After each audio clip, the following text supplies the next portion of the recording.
Welcome to the Green Nurse Podcast. This is our Wednesday clinical conversations with the green nurses at Holistic Caring, where we bring hope and inspiration for growth and healing. And we are truly here to change the dialogue and stigma around what it means to feel good and be high. And you'll hear me say it once, you'll hear me say it twice, and you'll hear me say it every day. We all deserve to feel good. So I want you to think of the word high as H for hope, I for inspiration, G for growth, and H for healing. And here's what we're doing in the space as cannabis nurses. And we're really excited to have you come along with us to help us change the paradigm. Elizabeth and I have been presenting all month long at various places. I want to introduce my co-host, business partner, and partner in life, Elizabeth Mack. Thank you. And we're here to present the Los Angeles Association of Healthcare Underwriters presentation that Elizabeth has presented to Lahu. And I put a link into the comments so you can all see where we presented. See where Lahu is. And so we've been out writing presentations to influence, educate, inspire, and inform, and get people to understand what we do and what we know all day in helping people use these plant medicines. So speaking to the Los Angeles Association of Health Underwriters was wonderful because we got to educate about 100 insurance brokers that day on how we're going to work with them to bring their clients and patients better options and different options, complementary options. Excellent. So I'm going to pull up the presentation now, since the little video that we love to show at the beginning of the podcast isn't displaying any sound. So here we go. I'm going to pull up the slides for today. And here we go. Improving health outcomes with CBD, how to approach high-cost disease management with lifestyle and CBD. So ABCs of CBD with energized living modalities. So Elizabeth's going to start the presentation. I'm going to pick up and she's going to close out. Here we go. Here we go. All right. So, yeah, thank you, Sherry. So our learning objectives today are really to discuss the U.S. healthcare system and the imperfections of it. Identify better health potential outside of the healthcare matrix and what that is. Approaching high-cost disease management with lifestyle and CBD. Understanding how the endocannabinoid system regulates health. Combining CBD and health promotional activities for cost-effective outcomes. And to review the potential health savings with CBD as medicine. So how can we help more people? How can we bring this to more people? And that's what we're doing today.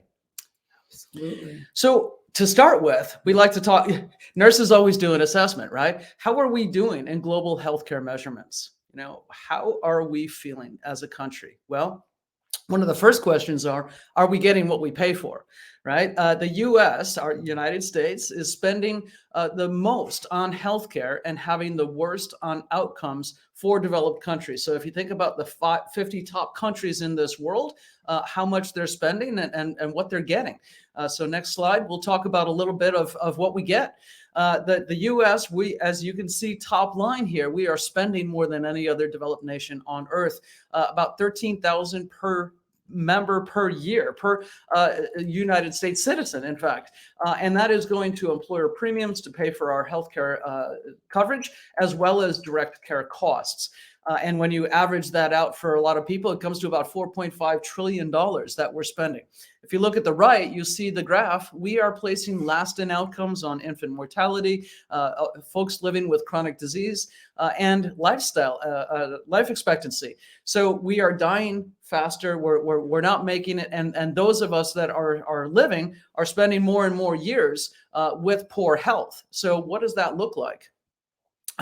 Americans live shorter, less healthy lives because our system's not working well. We're discouraged from using healthcare services, and affordability remains our number one issue why Americans don't get coverage and skip and delay needed care. So we don't do primary prevention like other nations. Our public health system is fractured, and we underinvest compared to other industrialized nations on societal things. We spend our money on sick care, and they provide universal coverage and upfront support for their citizens. And this was reported in CNN by Munir Agunya for the Commonwealth Fund. Next. And, why we're failing really goes back to what is the cause. We talk about the problem, but how do we unearth what the cause of this problem is? Well, it really does go back to big pharma. Think about back in 1980, we had a recession. We were living with all kinds of things that were going on and on high inflation, and the government cut back. So they stopped funding. They didn't stop funding the NIH, but the research and the R&D for pharmaceutical companies really began in the labs at that point, when we started funding the universities and then changed the patent process so it didn't have to be a government anymore. It could be private industry.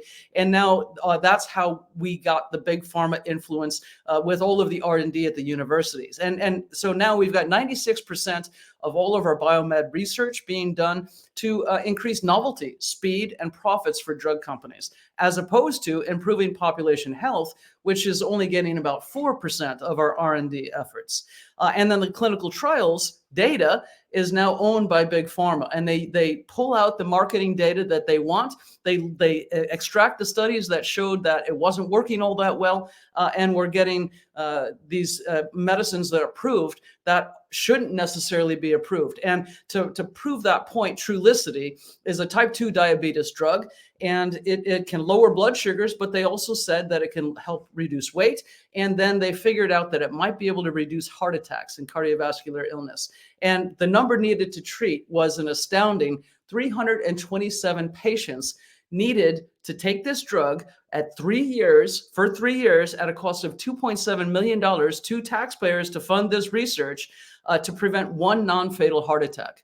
So now we can see why it's crazy. And then this drug costs $818 per month. You get an injection every week. And that's what people are doing now. And here's the other thing that Big Pharma did. Took away the responsibility. If I don't have to manage my weight and my type 2 diabetes and I can take an injection once a week, why not?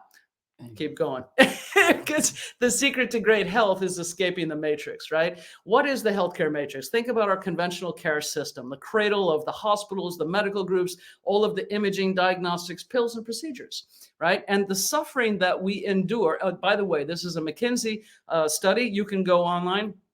Just came out in December of last year. And what McKinsey studied in their health policy is that the suffering that we endure to achieve longevity is unacceptable and it's unnecessary.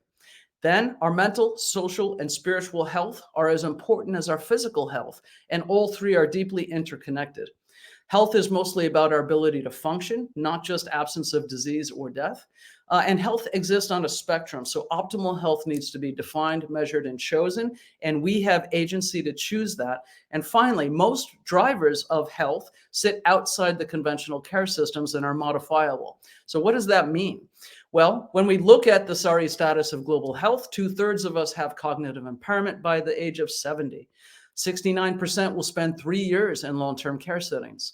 2 billion people experience chronic pain. 300 million people are incontinent. 33% of men and 45% of women experience sexual dysfunction. 548 million people on Earth experience anxiety and depression. 33% worldwide feel lonely. And healthcare bills are the leading cause of U.S. bankruptcy. So if we look at all of the years we're spending and increased life expectancy, the problem is we're spending more years in the red, not doing too well. So what does it mean to really be well?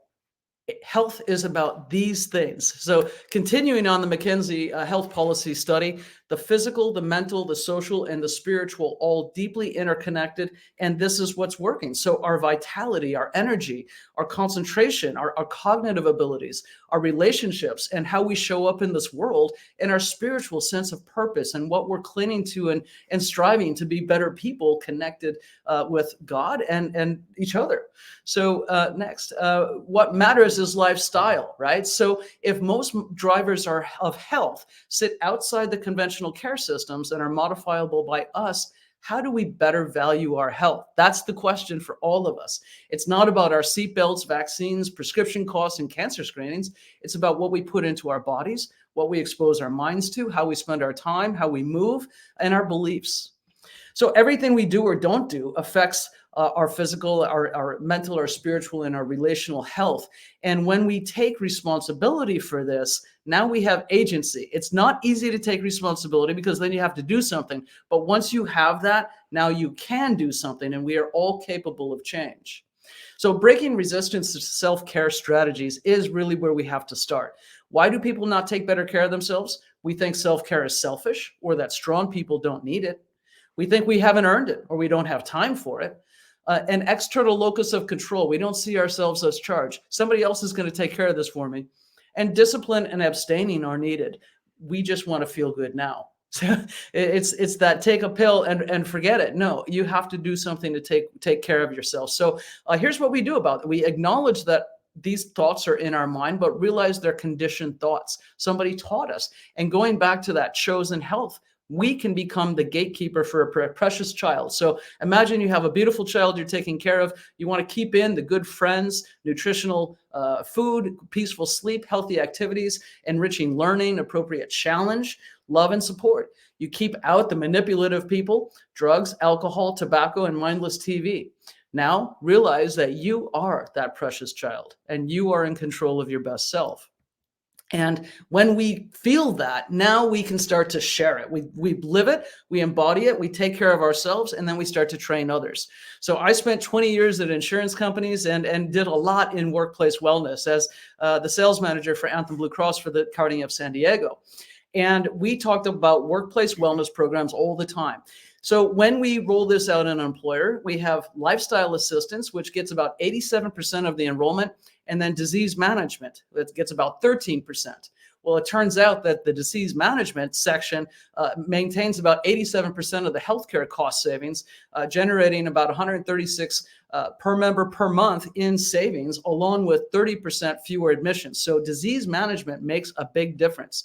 Then think about CBD. We're going to explain what CBD is, but if CBD was added to this disease management, we can improve these numbers because we're going to couple that with nurse coaching, and the nurse coaching helps us with the physical, mental, emotional, social, and spiritual connections. And when we pair that with CBD, we can now take the advantage of the CBD to decrease inflammation, decrease anxiety, decrease pain, get people moving and focused and energized again, and then they're going to live a better life. So that brings a return on investment. Everybody knows ROI is that return that we're hoping to save employers money. Think about the employers. We're trying to create jobs. If you're spending all your money on health insurance premiums, how are you reinvesting in your business? If your employees are out sick all the time, how are you growing? That's why we need to fix this problem at the root cause. And healthy living plus CBD can bring savings. In fact, when we do some of these lifestyle interventions, we can save $14.21 per participant, $6 in savings for every dollar invested. And an example of that was done by our friend and colleague, Dr. Philip Blair. He is working with us now to pursue these strategies with more self-funded employers and other health plans that want to put their hand up and say, I'm looking for options on how to save money and improve care. Who can do that? That is the golden grail in healthcare. So what he did was take 36 members of this plan and identified the high costs. Who are the frequent flyers in the health system? And we pull those out. We get them CBD. We give them nurse coaching. Over a year, we were able to find 30 positive clinical events in this case study. 8 of them were able to decrease biologics. And if we look at the cost of these biologics, divide 300,000 by 8, that's quite a bit. And so if we're saving just on that with the drugs and then the inpatient hospitalizations, the procedures, and the other pharmaceuticals that were decreased, we're saving $538,000 for this one employer on 36 lives. So imagine what we can do if we could take this into greater healthcare coverage. So, okay, cool beans. Show me the CBD. With that, I'm going to introduce back to Sherry to take us forward on how we're going to talk to people about CBD and educate them on what we know. All right. CBD, cannabidiol. People will ask, Sherry, what's CBD? I said, well, it's cannabidiol. And it is a cannabinoid that is found in the cannabis plant. And it is absolutely an amazing molecule. We're going to dig into it in a minute. But first, I want to give a tribute to Dr. Raphael Mechoulam, who died this year. He has been stated that cannabinoids hold the potential to modulate all human diseases. He's the father of cannabinoid medicine, Israeli researcher and scientist. In 1964, he isolated the THC molecule. I like to call it the total healthcare molecule. And he's published over 350 studies. So here we have a timeline of cannabis medicine in America. And you can see all of these different bullet points with these different dates, but I'm going to try to bottom line it here. When I'm working with patients, specifically those that are a little bit older, they don't understand, they don't understand prohibition. They don't understand Schedule 1, and they don't understand why this medicine has been prohibited for such a long time. Because now, as we educate them, they're understand the science and the research, and that we have an endocannabinoid system. So in 1854, cannabis entered into the U.S. dispensatory. So it was actually in the pharmacopoeia. Doctors approved of it, nurses approved of it. And in 1920, cannabis extracts were sold by pharmaceutical companies, Merck, Bristol Myers, Squibb, and Park Davis. Big ones. And one of my nursing colleague friends of mine, whose father was a pharmacist, and he actually sold cannabis formulations in his pharmacy back in the 1920s, 1930s. So here we go in 1937, the Marijuana Tax Act, right? It was literally, I'm going to name 5 different industries that it was prohibited by. Think about the food industry, the paper industry, the alcohol industry, the tobacco industry, and the pharmaceutical industry. Because cannabinoids can be used for what? Fiber, food, fuel, textiles, medicine, clothing. Okay, so basically this is to protect corporate profit. So they decided to start the Reefer Madness campaign, which was completely racially motivated. Over time, 1941, cannabinoids removed from the pharmacopoeia. The American Medical Association actually opposed, claiming that there was therapeutic use. But however, cannabis did survive in Northern California. And then we go into the 1970s, Richard Nixon, he passed the Controlled Substance Act, which was also politically, racially, and actually industry driven to protect corporate products.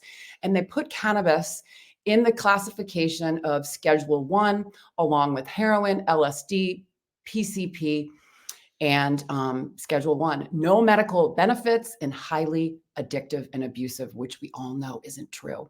In 1996, California passed Proposition 215 for legal cannabis. Can you make sure that this is plugged in? This isn't plugged in. Sorry, we're losing our plug. It's got to be plugged in. Okay, there we go. In 1996, California passed Proposition 215, legalizing cannabis. And so currently right now in 2023, we have 38 medical states and 22 adult states. So the cannabis plant has been around for over 5,000 years. It's been used in humans for medicine, for entheogenic principles. There are so many different compounds in the plant, including cannabinoids, terpenes, flavonoids, biologically active compounds. The medicine is found in the trichomes, and it's actually influenced by the strain, or the chemovar is influenced by where it grows, the soil, the climate, the sunshine, the water, the cultivation. And what is so amazing about this is that it is a pleiotropic, meaning that it affects many different physiological systems all at the same time.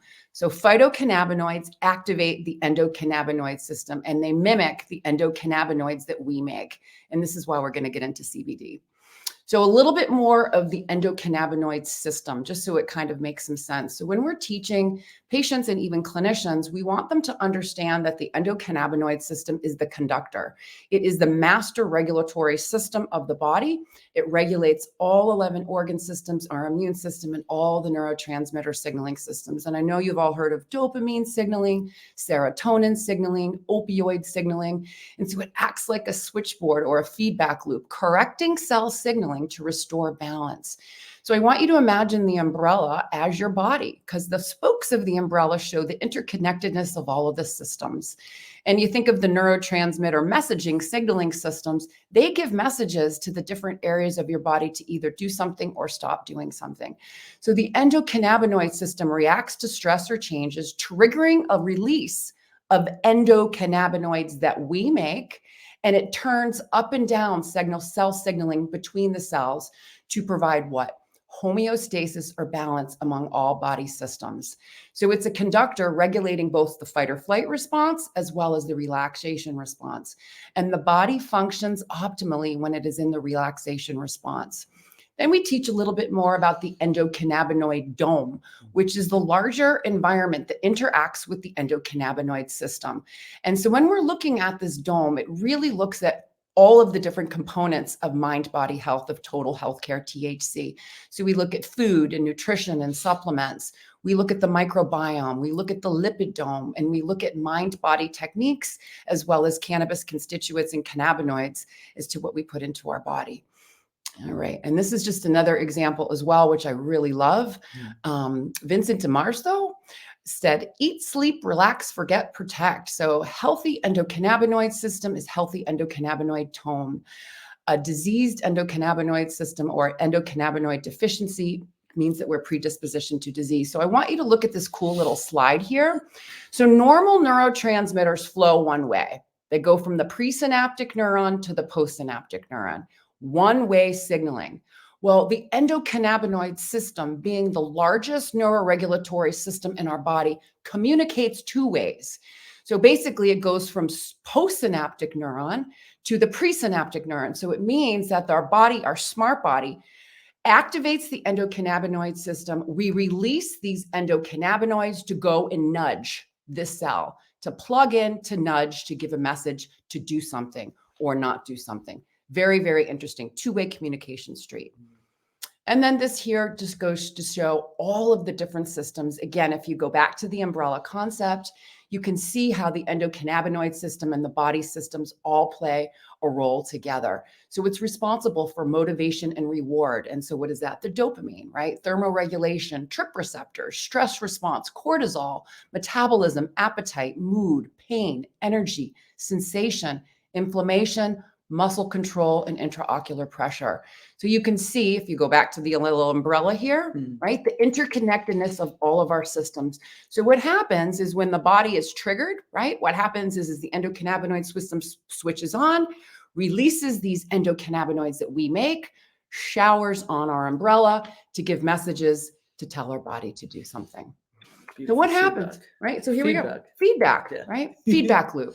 So what happens when we don't make enough of our own, right? So the endocannabinoid system is how cannabis works in our body. It is the maestro to the symphony that is every physiological system in the human body. And its role is to keep us healthy. So if we're not producing enough of our own endocannabinoids, what happens? We may have an overexpression of CB1 and CB2 receptors that are actually looking for those endocannabinoids that we make.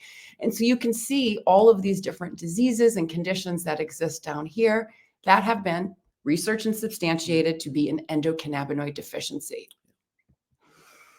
Endocannabinoid deficiency and repair. So when I'm lecturing and teaching, a lot of times clinicians and patients will raise their hand and they'll say, gosh, Sherry, I love it that I'm making molecules in my body like the plant. Well, if I make molecules in my body like the plant, then why do I need the plant? Well, my simple answer is if your umbrella isn't going down, up and down nicely, if you're on pharmaceuticals and you're not functioning or living your best life, you may just need the plant.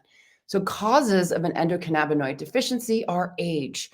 And generally, as we age, our endocannabinoids that we make, the anandamide and 2-AG, start to be depleted. Genetics plays a huge part in it. Poor diet's probably the number one. And if you go back to the lipid dome and the microbiome and nutrition and supplements, we look at all of that. Fast food, fried food, fake food, artificial flavors, artificial coloring, trans fat, hydrogenated oils, high fructose corn syrup, sugar, right? All of these things are not healthy for our system, and we know that. Lack of exercise, obesity, chronic stress, poor sleep, chronic alcohol use, smoking cigarettes, polypharmacy, right? If you're on 5 or more pharmaceuticals, there's a 50% chance that they're interacting with one another. If you are on 10 or more, it is a 100% chance that they're interacting.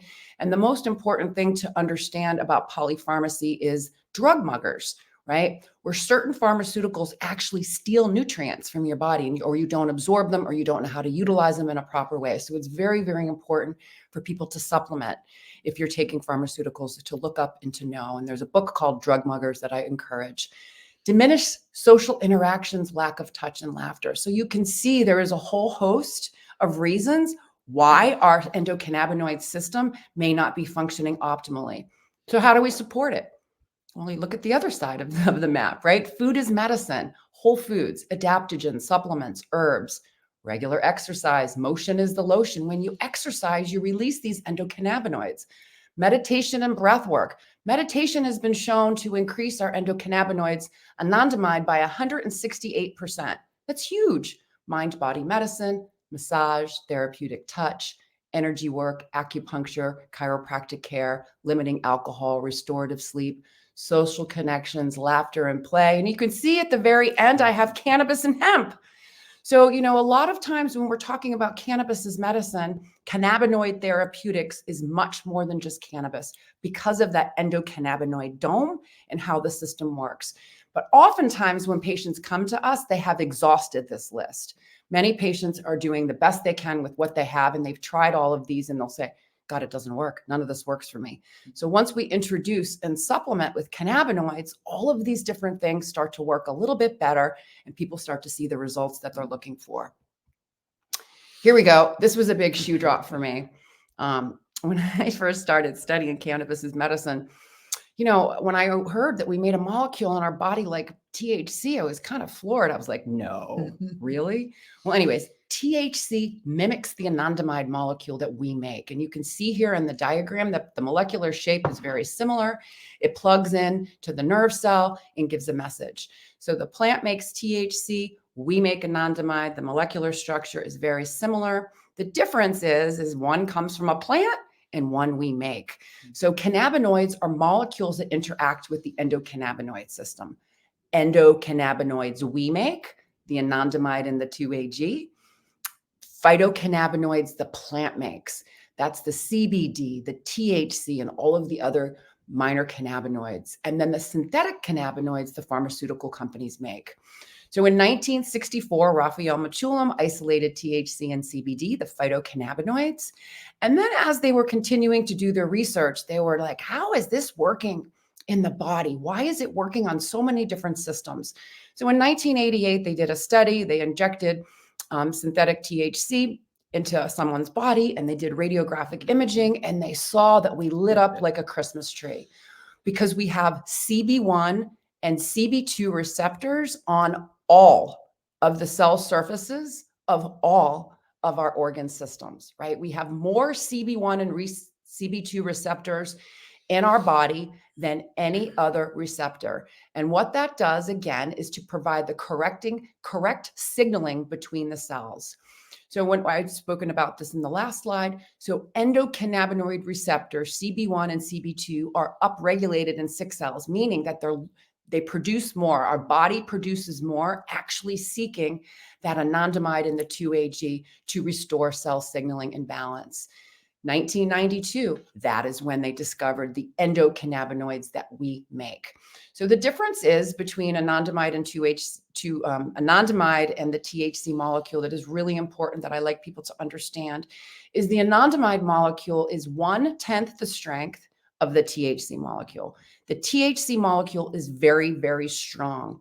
So when anandamide gets released, it nudges our cell. It doesn't lock in and hang in there. It nudges. So we produce them upon demand. We degrade them when they're not needed, and it nudges.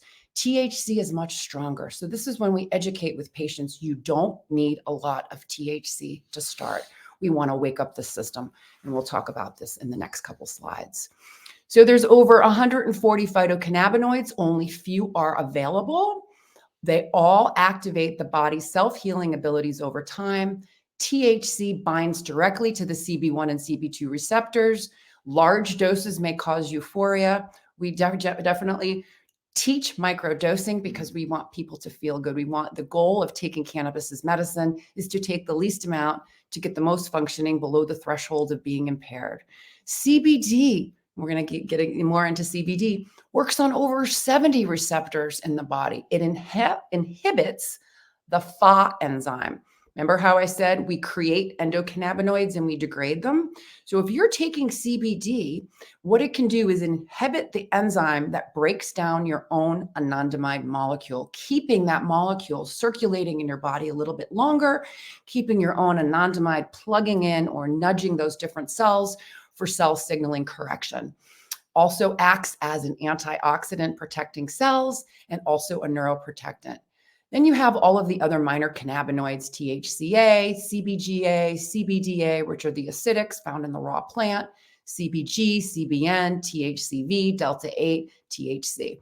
So when we talk about the plant, we talk about each of these individual cannabinoids, right, are soloists, okay?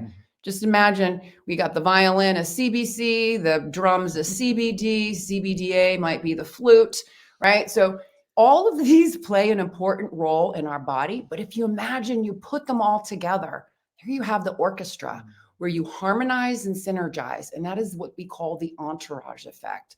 The entourage effect states that the whole of the plant is greater than its individual parts. So that is why we educate on using whole plant formulations to get the most bang for your buck. All right, CBD as a supplement. Absolutely. CBD, like we had said before, is a cannabinoid. Cannabinoids are found, phytocannabinoid, it's found in the cannabis plant. So one of the things when I'm teaching and educating, I'll ask the audience, do you know what the difference is between cannabis and hemp? A lab result. That's it. The cannabis plant has over 0.3% THC and the hemp plant has less than 0.3% THC. So when we're looking for specific medicines, we are looking for flowering strains of hemp, flowering the cannabis plants where all the medicine is rich in those trichomes. So there's many different product types, but there's 3 different types of CBD that we see in these products. We see isolate CBD isolate, which is the single isolated molecule, which is the soloist, right? We see broad spectrum CBD, which is whole plant, where they've extracted the THC. That's a little bit better. The orchestra is starting to fill up. And then full spectrum CBD is whole plant medicine with less than 0.3 THC. That is where the entourage effect is happening. The symphony. THC is the maestro that is leading all the rest of the cannabinoids. So cannabinoids is antioxidants and neuroprotectants. So when we've been educating, we always like people to understand that the government has a patent on this. 20 years ago, 2003, cannabinoids are found to protect cells from damage, decay following ischemic insults such as stroke and trauma. Cannabinoids may treat neurodegenerative diseases such as Parkinson's, Alzheimer's, and dementia. This is really important. 20 years. Okay. 6630507. I have a song. 6630507. And here we go. We have the power couple, right? You need them both. Go back to the symphony. We have isolated molecules. You just imagine, go back to the umbrella concept. If we're just taking THC molecule only, it's going to poke, right? It's going to go around a single isolated molecule compared to the entire symphony, the whole plant showering on our umbrella. So we talk about the power couple of THC and CBD. You need them both. THC activates the CB1 and CB2 receptors. CBD activates over 70 targets in our body. And the reason we like them both together is because CBD modulates and can soften THC without taking away the medicinal effect. So THC makes CBD effective, and we look at CBD and THC ratios for maximum gains and to minimize the side effects. And just an example is a 20-to-1, 20 part CBD to 1 part THC. We see a lot of great results when people are starting cannabis as medicine. So just imagine if you're eating well, if you're sleeping well, you're able to get into the relaxation response, forget your troubles, come on, get happy, right? And protecting your body. You have a functioning endocannabinoid system, hopefully, right? And if you're not, you need to call us. Cannabis is medicine. It is as an analgesic, and this is the combination of the whole plant. Acts as an anti-inflammatory, anti-anxiety agent, anti-nausea, anti-cancer, anti-convulsant, antibacterial, antipsychotic, primarily CBD, antispasmodic, a bone stimulant, immunomodulatory, dialing up, dialing down the immune system, neuroprotectant, and neurogenesis, helping to create new nerve cells to improve cellular communication. This is amazing. This is my favorite, the medicinal treasure trove, observational and preclinical data. So I want you to look at this. Go back to the umbrella, go back to all of the organ systems, right? Neurological, our nervous system. It levels out GABA and glutamate, right? These neurotransmitters that are in our brain, it's a fine balance between them. We need to have GABA, we need to have glutamate, but when we have too much glutamate causing that exocyticity, you're promoting inflammation, right? And neuroinflammation. In psychiatry, more so along the mental health and wellness, anxiety, depression, insomnia, PTSD, helps with neurogenesis, neuroprotectant, improving neuroplasticity so our brain can communicate. Helps with autoimmune conditions, stabilizing the body, decreasing inflammation, improving metabolism. Cancer, anti-neogenesis, anti-proliferative, apoptosis, reducing nausea from chemo and radiation treatments, decreasing pain, and lessening anxiety. And then in Alzheimer's, we've seen it, decreasing the amyloid plaques and the tau tangles, improving nutrient delivery to brain cells, right? Slowing the progression, helping with palliative care, improving decreasing the breakdown of acetylcholine, which improves memories. And then Parkinson's, reducing tremors, decreasing rigidity, improving mood and sleep. And then MS, chronic pain and addiction. So we can see what it does, reducing spasticity, nociceptive signaling, turning down that pain response, helping boost the efficacy of other pharmaceuticals, and then people that have addiction. So a lot of people that come in that are working, that have addicted to other substances, what we actually see is a harm reduction tool. CBD actually balances all of those organ systems have been affected by addiction and reduces cravings for drugs and alcohol. Very, very powerful plant. And here's a case study. A woman that we've taken care of that has been struggling for over 25 years. This is just a demonstration of the pleiotropic nature of utilizing cannabinoids as medicine. So she had chronic pain. She was on multiple pharmaceuticals. She had inflammation, gastrointestinal disturbances, emotional issues, energy imbalances, sleep disturbances, and she also had issues of menopause. And so what was added was CBD capsules, 50 milligrams of CBD twice a day, a 1-to-1 CBD to THC tincture, a little inhalation in between, and topicals. And what happened over time is her symptoms started to decrease and she started functioning again. And so you can see how in chronic pain, CB1 turns down the pain signaling, CB2 receptors quiets the inflammation, and CB2 activation, I can't say enough about, really, really helps not only pain and inflammation, the inflammatory response, but also helps with brain health. Polypharmacy, this woman was able to wean off a lot of her steroids and she was able to cut her opioid use in half.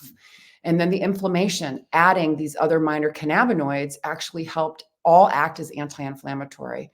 GI imbalances, the endocannabinoid system works on our gastrointestinal symptoms. So THC actually soothes GI pain, helps decrease diarrhea.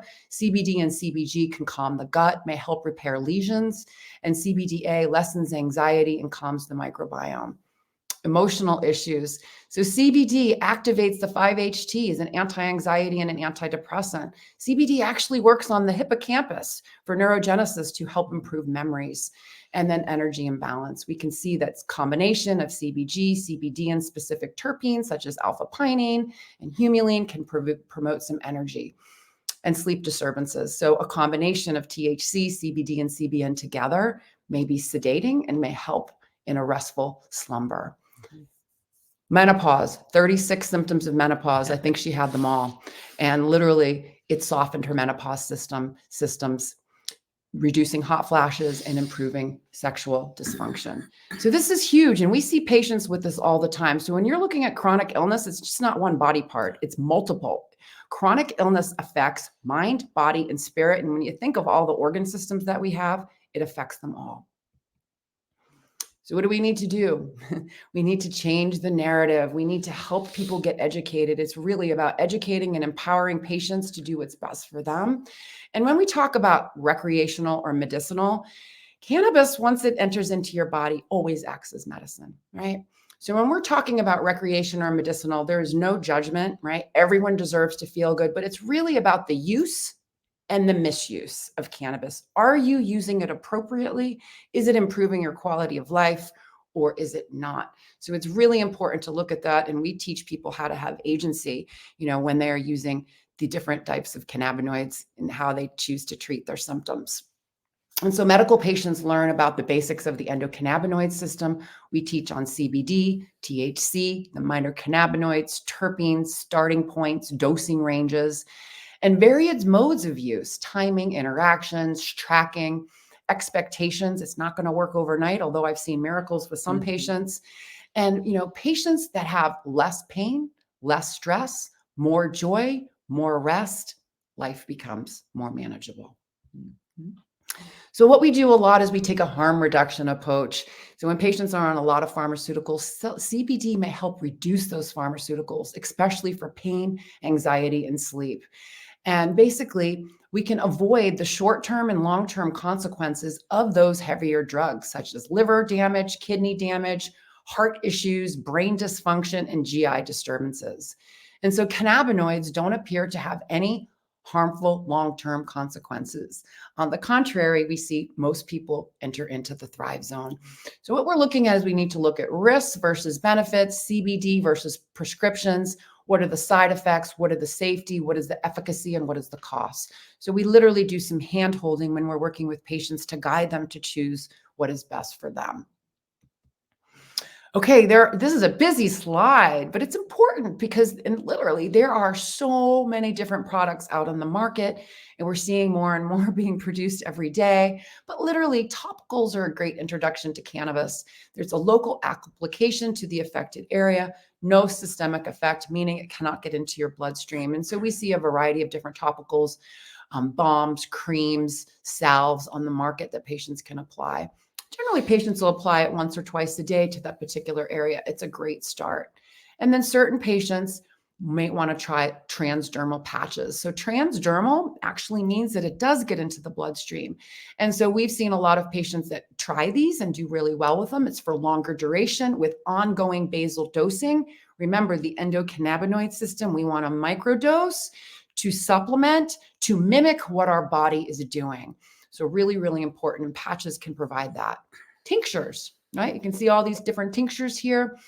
Tinctures, basic tinctures are made from alcohol, but a lot of the tinctures that we utilize are made from oils.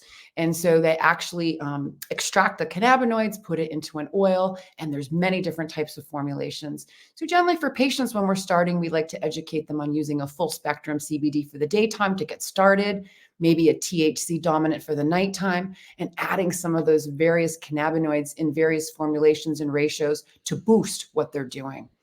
Sublingual strips are very, very similar to tinctures, where you put it under your tongue, you let it melt, and it gets absorbed into the sublingual space, and it goes into your bloodstream rapidly. Edibles. Edibles can be really tricky for a lot of patients. And so when patients are starting with them, we like to teach people how to microdose. 2 to 5 milligrams. You can find edibles in sweets, in capsules, in gummies, candies, drinks, and even protein shakes, believe it or not. So depending upon if you're using THC or CBD with your edible, it's really, really important to know what it is, how much it is, because when you take it into your system, it converts into your liver and it can be a lot stronger, particularly THC. And so when we're talking about THC edibles, we always like patients to have CBD on hand. Why? Because we want to soften THC. We want to minimize any uncomfortable feelings and mitigate any potential side effects of overconsumption. And then we have suppositories, which some patients learn, rectal or vaginal. We've seen patients utilize that have had good benefits. And then inhalation. As you can see, inhalation is at the bottom. We are not anti-inhalation. However, oftentimes, a lot of patients may not need that right away. Some patients do, some patients don't, but it's important to work with a clinician to determine what might be best for you. Targeted formulas. This is where it's really gets really interesting and cool. We talked about minor cannabinoids, so targeted formulas that you can actually purchase on the market today. Think of chemo type 3, high CBD. Chemo type 3 is for me. Chemo type 3 has more CBD than THC. It is generally a 20-to-1 ratio. It's whole plant, non-impairing, and is very well tolerated. So Bloom Hemp is one of we're profiling them today. They're an amazing company. And so they have a lot of different formulations where you can mix and match and create your own toolkit. Day relief, night relief, pain relief, neuro, focus, immune, anxiety, and sleep. And so really important when you're starting off is you want to wake up your endocannabinoid system, utilize these frequently throughout the day, small doses to mimic what our body is doing.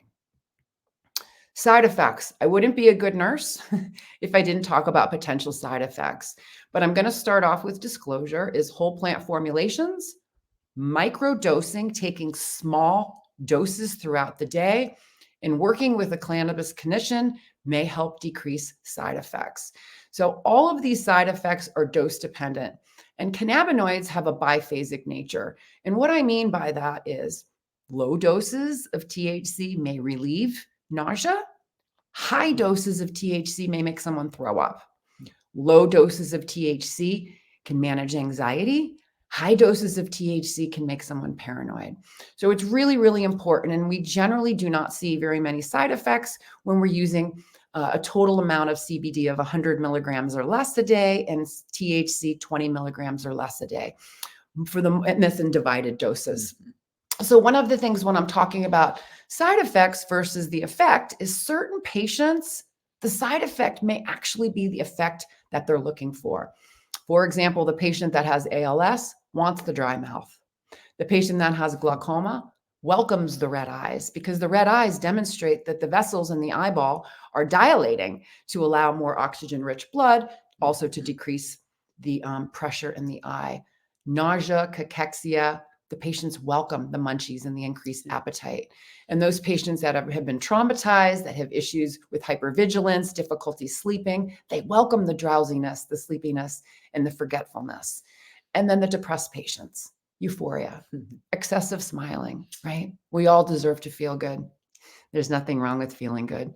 And so really, really important for you all to understand microdosing for the win and also decrease some of those side effects is to make sure you have a good THC on board.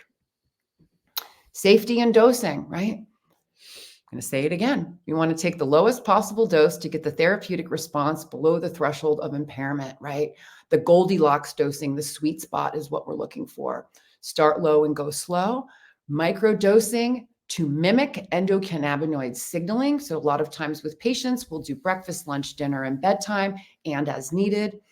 We have patients choose their primary formulations, generally CBD-rich formulations in the daytime, THC formulations in the evening and as needed, and sometimes the 1-to-1 ratio. Really, it is about improving functionality to help patients get back to living.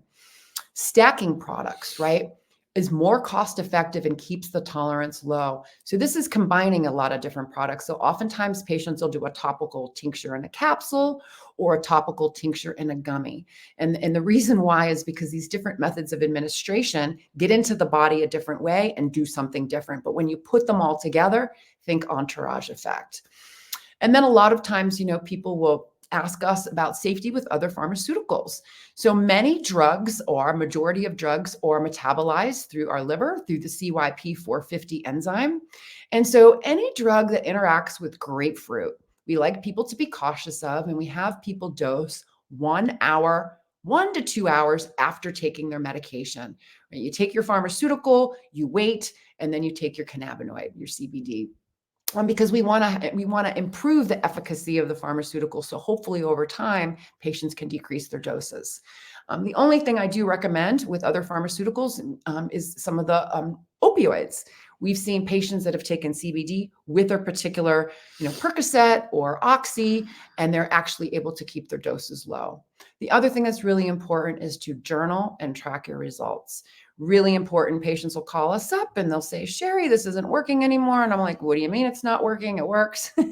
And so generally, when you track and journal, we like people to look at all different things. It's biopsychosocial. Is it improving your sleep? Is it improving your eating? Are you doing all the health and wellness activities that you should be doing to manage? Are you supporting your endocannabinoid dome? 9 times out of 10, patients will be like, oh, I didn't sleep good last night. Oh, I got into a fight with my wife.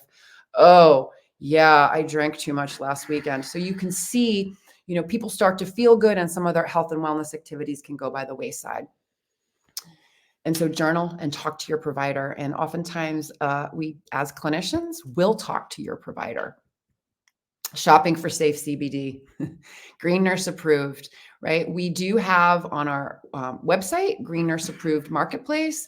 We like people to make sure that it is tested. You need to look at accurate labels for potency and serving size.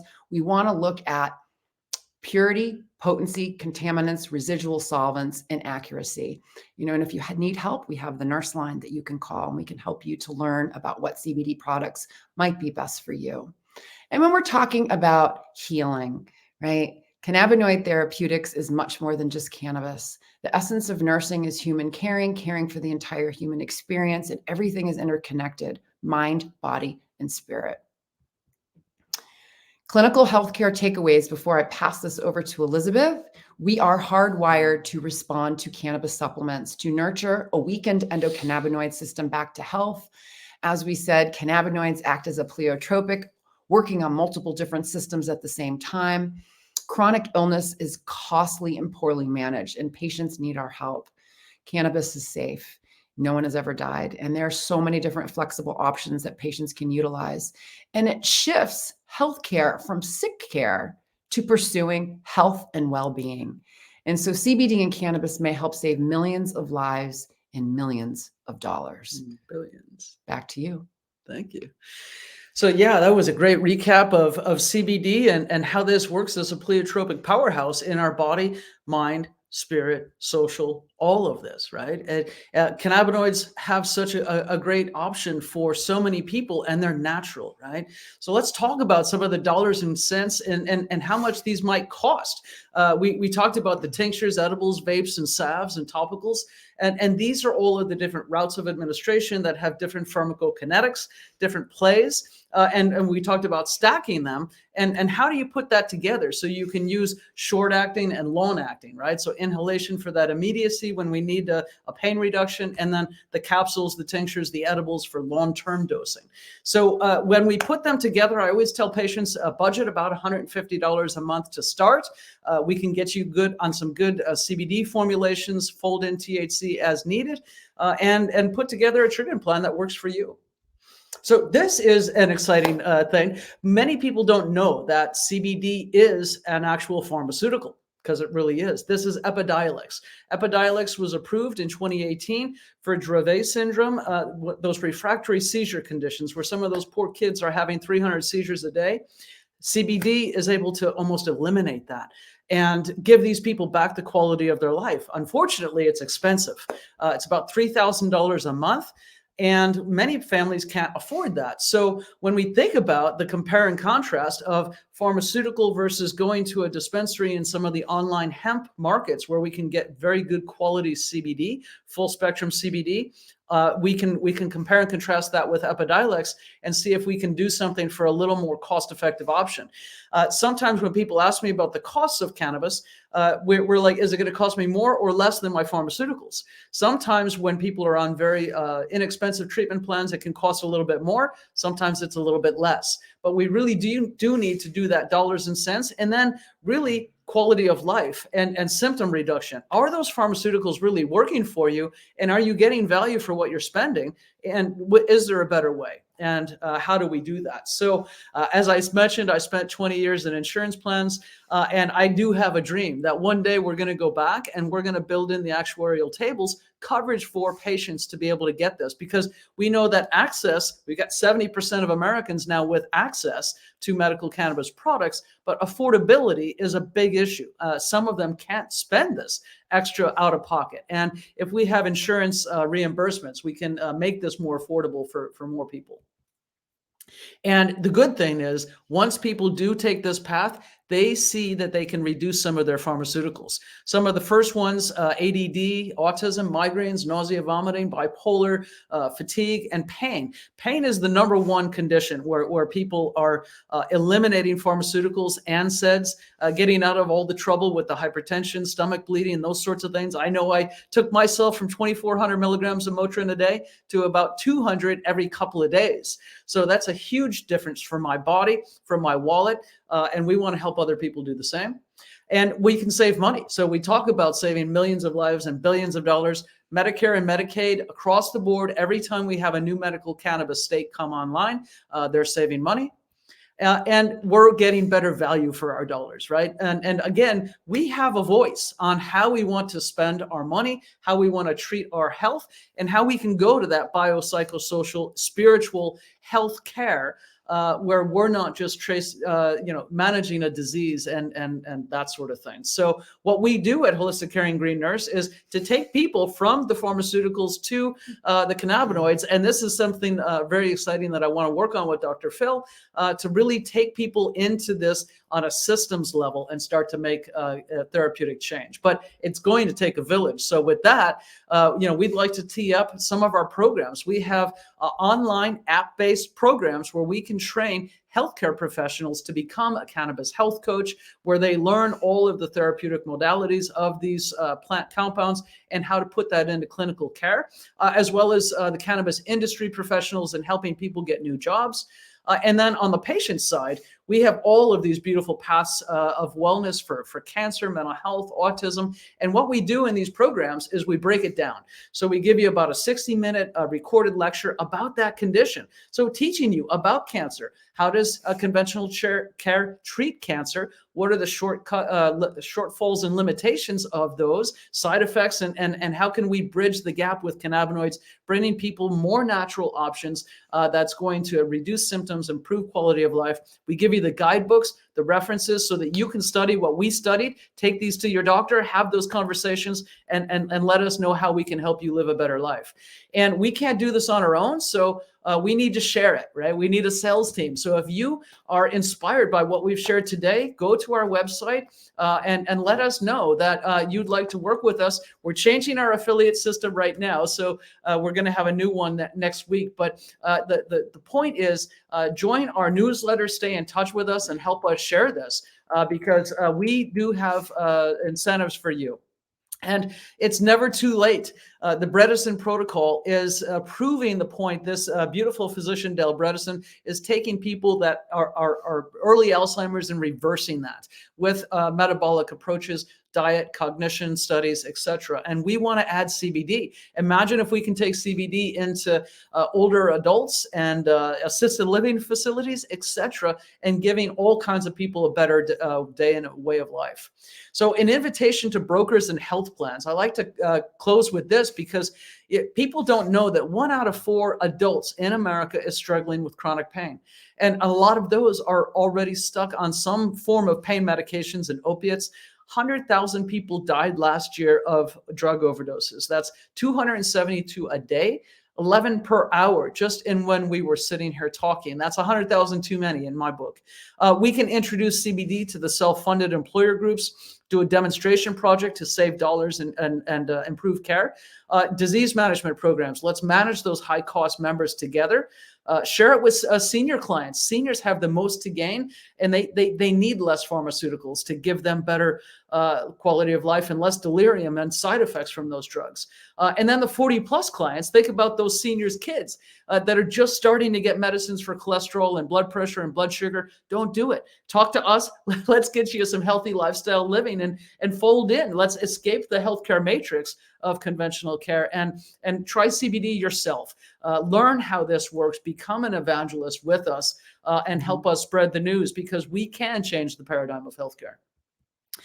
And why don't you wrap us up on the network? It's so amazing how you talk about the website. Yeah, I love it. I love our website. So if you go to holisticcaring.com and you pop it open, you're going to see the Green Nurses at Holistic Caring, Cannabis Medicine Simplified. So we have the shop and we have the network. We invite you into the network. It is free for patients and providers. It's run by nurses and our pharmacist, Charmaine. We love you, Charmaine. And within the network, we have a free introductory to cannabis course, webinars, webcasts, podcasts, support.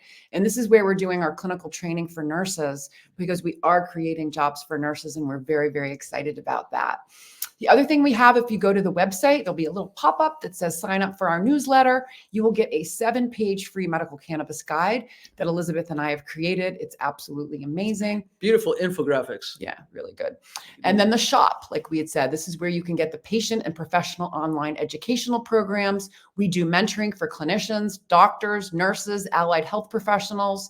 And this is also where we do consultations for patients. So we have a new division called Senior Care and Pediatric Care, and we have packages that are available so we can actually do ongoing continuity of care following patients through, providing that hand holding and that guidance that they need to make choices that are best for them. Really, really excited From about pediatrics to geriatrics, everybody needs a nurse, and we want to make this affordable and a package that people can really take into their lives and improve their health and well-being with. So we hope that this has been, inspiring and informational for you. And please help us change that paradigm of healthcare and make this really approachable for all people.